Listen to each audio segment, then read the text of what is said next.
स्वामी समर्थ. नमस्कार, कसे आहात सगळे? माझ्या चॅनेल वर तुमचे स्वागत आहे. आज आपण पार्वतीने शंकराला काय प्रश्न विचारले ज्याची उत्तरे ऐकून तुम्ही आश्चर्यचकित होशीला. चला तर मग व्हिडिओला सुरुवात करूयात. मित्रांनो, एकदा माता पार्वतीने भगवान शंकरांना विचारले की भगवान, काल माझ्या एका भक्ताने मला स्मरण केले म्हणून मी त्याची विनंती टाळू शकले नाही आणि रात्री त्याच्या स्वप्नात पोहोचले. त्यावेळी त्यांनी मला 3 प्रश्न विचारले. तेव्हा मी त्याला म्हणाले, उद्या मी तुझ्या स्वप्नात पुन्हा येईन आणि तुझ्या 3 प्रश्नांची उत्तरे नक्कीच देईन. प्रभू, जेव्हापासून माझ्या भक्ताने मला 3 प्रश्न विचारले तेव्हापासून माझे मन अस्वस्थ झाले आहे. आता कृपया मला त्या 3 प्रश्नांची उत्तरे सांगा आणि कृपया माझे समाधान करा, जेणेकरून मी माझ्या भक्ताला या 3 प्रश्नांची उत्तरे देऊ शकेन. भगवान शिव म्हणतात, पार्वती, ठीक आहे, मला तुझे 3 प्रश्न सांग. तुझे समाधान करण्याचा मी सर्वतोपरी प्रयत्न करेन. तेव्हा माता पार्वती म्हणते, प्रभू, माझा पहिला प्रश्न आहे की कोणत्या स्त्रीच्या नशिबी पुत्रप्राप्ती नाही. माझा दुसरा प्रश्न असा आहे की कोणता दागिना परिधान केल्याने पुरुष किंवा स्त्रीचा वेदनादायक मृत्यू होतो. माझा तिसरा प्रश्न आहे की स्त्रीच्या कोणत्या शृंगारामुळे तिला स्वर्गात स्थान मिळते. भगवान शिव म्हणतात, पार्वती, तुझे 3ही प्रश्न खूप महत्त्वाचे आहेत. जो कोणी या 3 प्रश्नांची उत्तरे समजून घेऊन मिळालेले ज्ञान जीवनात लागू करतो त्याला जीवनात आणि मृत्यूनंतरही स्वर्गाची प्राप्ती होते. भगवान शिव म्हणतात, पार्वती, आता मी तुला तुझ्या 3 प्रश्नांची उत्तरे एका छोट्या कथेद्वारे देईन, जेणेकरून तुला व्यवस्थित समजेल. पण माझी एक अट आहे की जोपर्यंत मी ही गोष्ट सांगतो तोपर्यंत तुम्ही मनापासून ऐकत राहा. तेव्हा पार्वती म्हणाली, ठीक आहे भगवान, मी तुम्हाला वचन देते की मी कथा पूर्णपणे ऐकेन. तुम्ही कथा सुरू करा. तर मित्रांनो, तुम्ही आमच्या ह्या कथेत हरवण्याआधी माझी तुम्हाला विनंती आहे की आमच्या चॅनलला सबस्क्राईब करा आणि कथेच्या शेवटपर्यंत सोबत राहा. कारण अर्धवट कथा ऐकल्याने नेहमी अर्धवट ज्ञान मिळते, जे आयुष्यात कधीच उपयोगी पडत नाही. तर कथेला सुरुवात करूया. भगवान शिव म्हणतात, पार्वती, पर्वताच्या पायथ्याशी एक छोटेसे गाव होते. त्या गावाच्या प्रमुखाला 2 मुलगे होते. मुलांचे लग्न झाले होते. गावाच्या प्रमुखाची बायको आणि मोठ्या मुलाची बायको दोघेही दुष्ट स्वभावाचे होते. प्रमुखाच्या पत्नीचे आपल्या मोठ्या मुलाच्या सुनेवर खूप प्रेम होते, पण धाकट्या मुलाची बायको अतिशय चांगल्या स्वभावाची होती आणि ती एक धर्मनिष्ठ स्त्री होती आणि घरची सर्व कामे एकटीच करत असे. असे असतानाही प्रमुखाची पत्नी आणि त्याच्या मोठ्या मुलाची सून नेहमी धाकट्या सुनेचा अपमान करत. भगवान शिव म्हणतात, पार्वती, मुखियाच्या मोठ्या मुलाच्या सुनेला मुलगा झाला. दुसरीकडे धाकट्या सुनेला मुलगी होती, पण तिला मुलगा नव्हता. भगवान शिव म्हणतात, पार्वती, प्रमुखाची पत्नी आणि मोठी सून नेहमी लहान सुनेला मुलगा न झाल्याबद्दल टोमणे मारत असत, पण ती बिचारी काय करू शकते, ती नेहमी ऐकायची. आता मी प्रथम तुम्हाला प्रमुखाच्या धाकट्या सुनेची गोष्ट सविस्तरपणे सांगतो. या कथेतून तुम्हाला तुमच्या पहिल्या प्रश्नाचे उत्तर मिळेल, त्यामुळे कथा फार काळजीपूर्वक ऐका. तुमचा पहिला प्रश्न होता, कोणत्या स्त्रीच्या नशिबी मुलगा नाही. भगवान शिव म्हणतात, प्रमुखाची पत्नी ही अत्यंत दुष्ट स्वभावाची स्त्री होती. तिच्या कुटील स्वभावाने घरातील सर्व सदस्य त्रस्त झाले होते. प्रमुखाच्या धाकट्या मुलाच्या सुनेचे नाव सुमन होते. बिचारी सुमन सकाळी अंधारात अंथरुणातून उठून कामाला लागायची आणि मध्यरात्र झाली की कुठेतरी अंथरुणावर झोपायची. असे करूनही सुमन प्रमुखाच्या बायकोच्या डोळ्यात नेहमी खटकत असे. आता एके दिवशी सकाळी सुमन घर झाडू लागली होती. तिथं प्रमुखाची बायको आली आणि म्हणाली, तुझ्या हातात जीव नाही का? हात पटकन हलव, मी मंदिरात जात आहे. मी येईपर्यंत जेवण तयार ठेव, मी येताच जेवणार आहे आणि अन्नाचा एक दाणाही वाया जाणार नाही याची काळजी घे. देव म्हणतो, बिचारी सुमन काय म्हणेल ती शांतपणे ऐकत राहिली आणि तिच्याशी सहमत होऊन तिने होकारार्थी मान हलवली. देव म्हणतो, पार्वती, मग घर साफ करून सुमन लगेच स्वयंपाक करू लागली. स्वयंपाक करताना ती विचार करत होती, क्षणभरही सुटकेचा श्वास घेता येत नाही आणि आमच्या सासूबाई प्रत्येक कामात दोष शोधत राहतात. त्यांचे टोमणे मारण्याची सवय कधी जाईल कुणास ठाऊक. भगवान शिव म्हणतात, पार्वती, सुमन अन्न शिजवत असताना बाहेरून दरवाजा ठोठावण्याचा आवाज आला. तर सुमनला वाटलं जेवण आत्ताच बनवलंय, सासू लवकर परतल्यासारखं वाटतं. तेवढ्यात सुमनने दरवाजा उघडला आणि तिथे एक साधू उभा असलेला दिसला. आता साधू म्हणू लागला, मुली, तुझे लग्न चिरकाल टिकून राहो, बाबांना थोडे अन्न दे, मला खूप भूक लागली आहे. भगवान शिव म्हणतात, पार्वती, सुमन ही अतिशय सभ्य आणि सुसंस्कृत स्त्री होती. तिने साधू महाराजांना भोजन देण्याचा विचार केला, पण सासूबाई आल्या तर त्या काय म्हणतील असा विचार करू लागली. मग थोडा वेळ विचार करून तिने संन्यासीला जेवायला आत यायला सांगितले आणि त्याच वेळी सुमन मनात म्हणाली, सासूबाईंना कशाला घाबरू, सासूबाईंनी येऊन मला काही विचारले तर मी माझ्या वाट्याचे अन्न देत असल्याचे सांगेन. भगवान शिव म्हणतात, पार्वती, मग असा विचार करून सुमन भिक्षूला आत घेऊन गेली आणि अथित धर्माचे पालन करू लागली. साधू जेवण करत असताना सुमनच्या सासूबाई आल्या आणि घरात बसलेल्या साधूला पाहून त्याचा राग एकदम गगनाला भिडला आणि अचानक ती सुमनला म्हणाली, आपण घरामध्ये भंडारा किंवा लंगर चालवत नाही, उठ भिकारी, निघ इथून. पण सुमनने तिच्या सासूला रोखण्याचा खूप प्रयत्न केला, पण त्या दुष्ट स्त्रीने साधूला मारून घराबाहेर हाकलून दिले, त्याचे अन्न काढून फेकून दिले. आता तिचा राग सुमनवर भडकला आणि ती म्हणाली, मी तुला अन्नाचा एक दाणाही वाया घालवू नकोस असे सांगितले होते, पण तू काय केलेस, तू या महात्माला खायला इतकं अन्न दिलं. भगवान शिव म्हणतात, पार्वती, सुमन घाबरत म्हणाली, आई, मी त्याला माझ्या वाट्याचे अन्न दिले होते, यात इतकं चांगलं वाईट म्हणण्यासारखं काहीच नाही.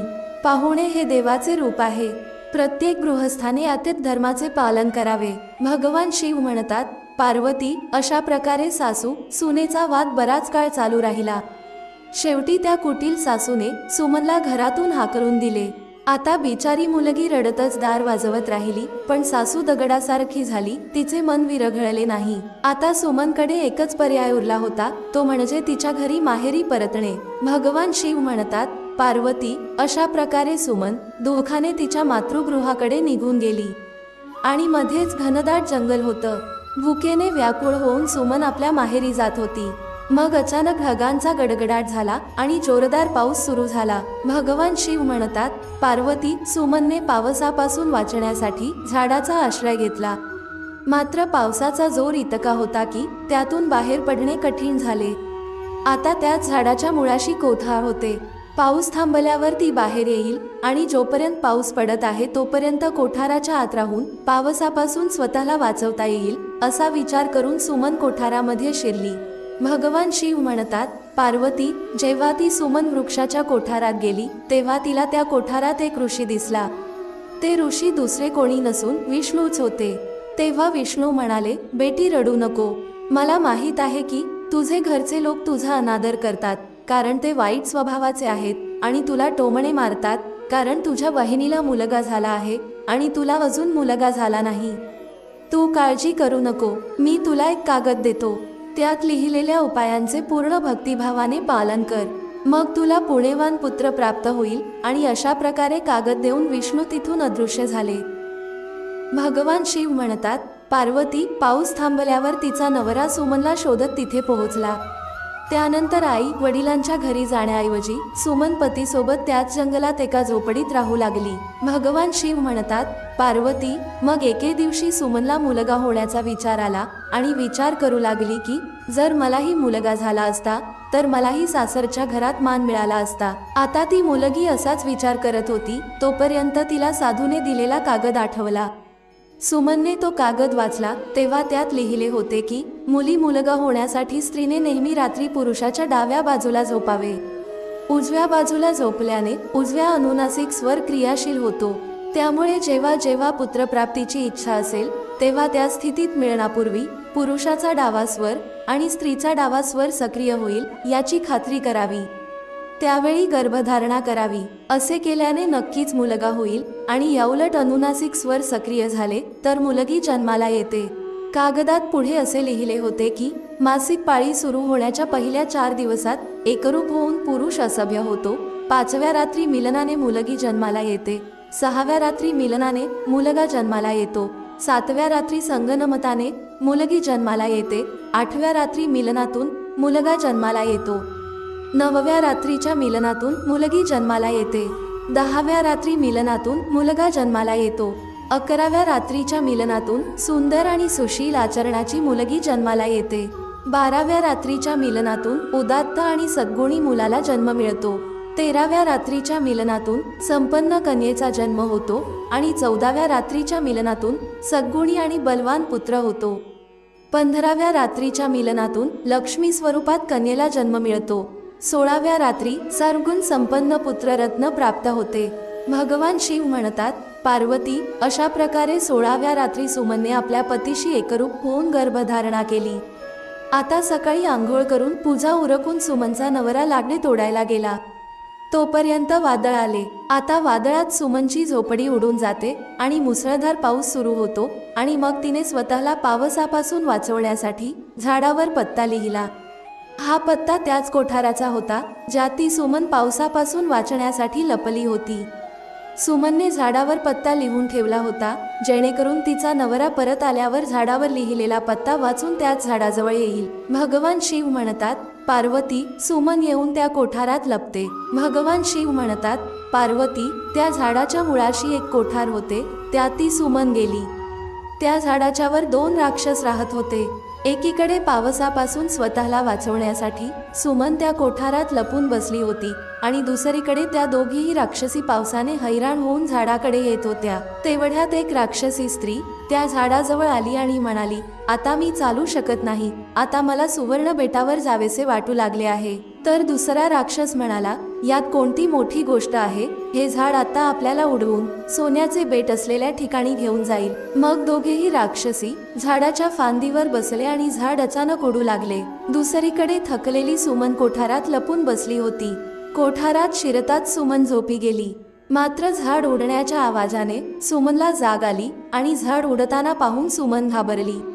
मग सुमनने कोठाराच्या बाहेर डोकावले तेव्हा तिला झाडाच्या फांदीवर 2 राक्षस बसलेले दिसले. शेवटी सुमनने परिस्थितीशी तडजोड केली आणि आता जे होईल ते चांगलंच होईल असा विचार केला आणि मग काही वेळ उड्डाण करून ते झाड एका सोन्याच्या बेटावर पोहोचलं आणि उतरलं.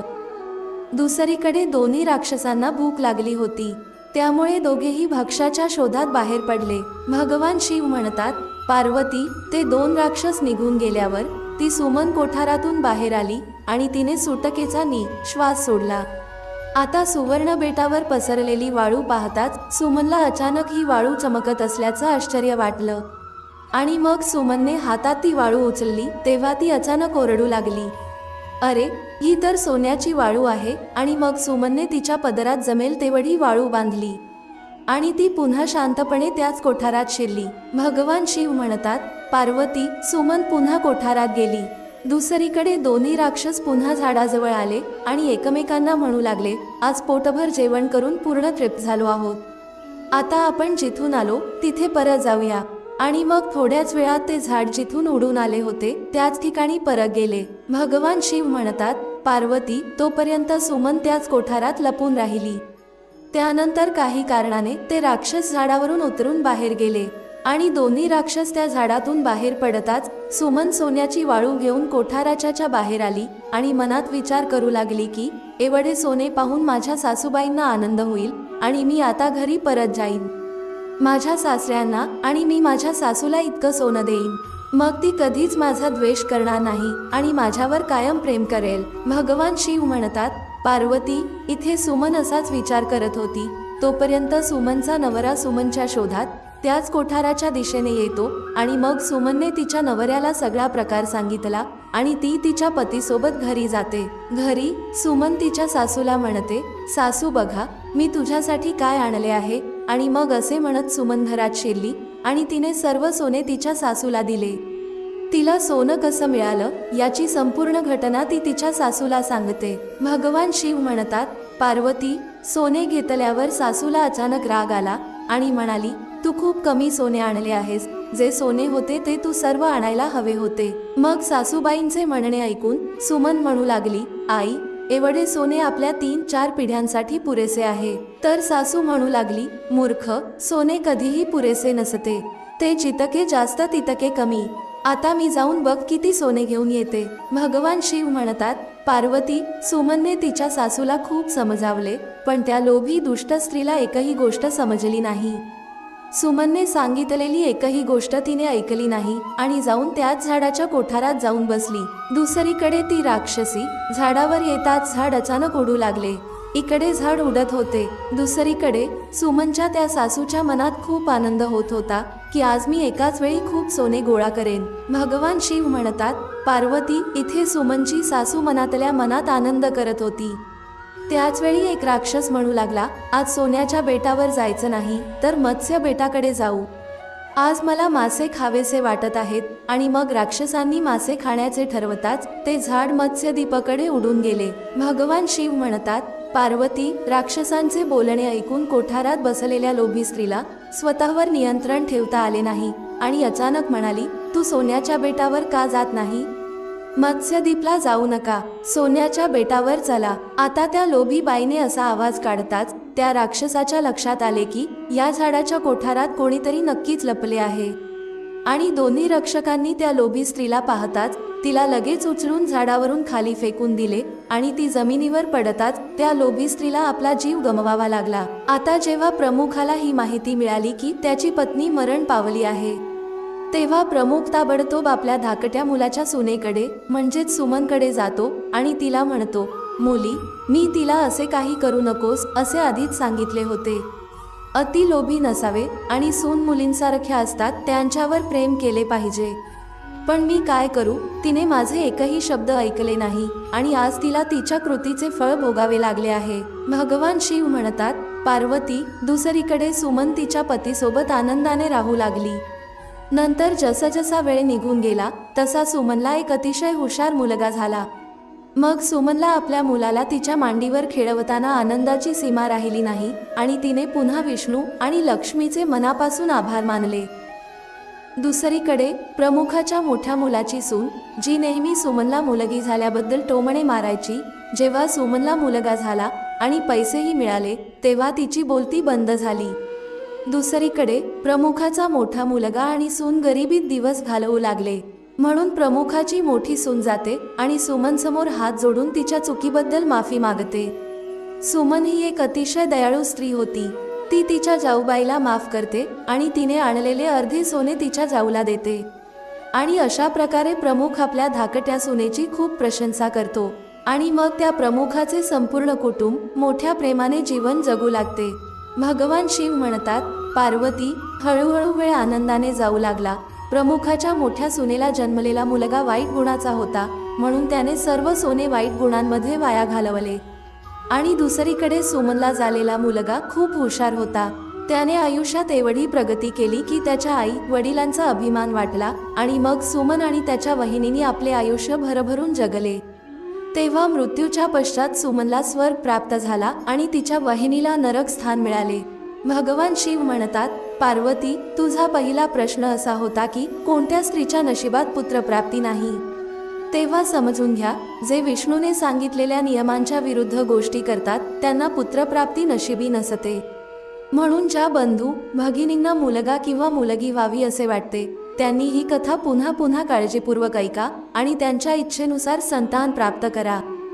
आता भगवान शिव म्हणतात, पार्वती, तुझा दुसरा प्रश्न होता की कोणता रत्न धारण केल्याने पुरुष किंवा स्त्रीचा वेदनादायक मृत्यू होतो। तर समजून घ्या की हा लोभाच्या रूपातील एक रत्न आहे, जो प्रमुखाच्या पत्नीने परिधान केला होता आणि भरपूर सोने आणण्याच्या लोभापोटी कोठारात प्रवेश केला आणि राक्षसांनी खाली फेकल्यामुळे प्रमुखाच्या पत्नीचा वेदनादायक मृत्यू झाला। त्यामुळे लोभाचा दागिना कधीही घालू नयेत। भगवान शिव म्हणतात, पार्वती, आता तुझा तिसरा प्रश्न होता की कोणत्या शृंगारामुळे स्त्रीला स्वर्गात स्थान मिळते।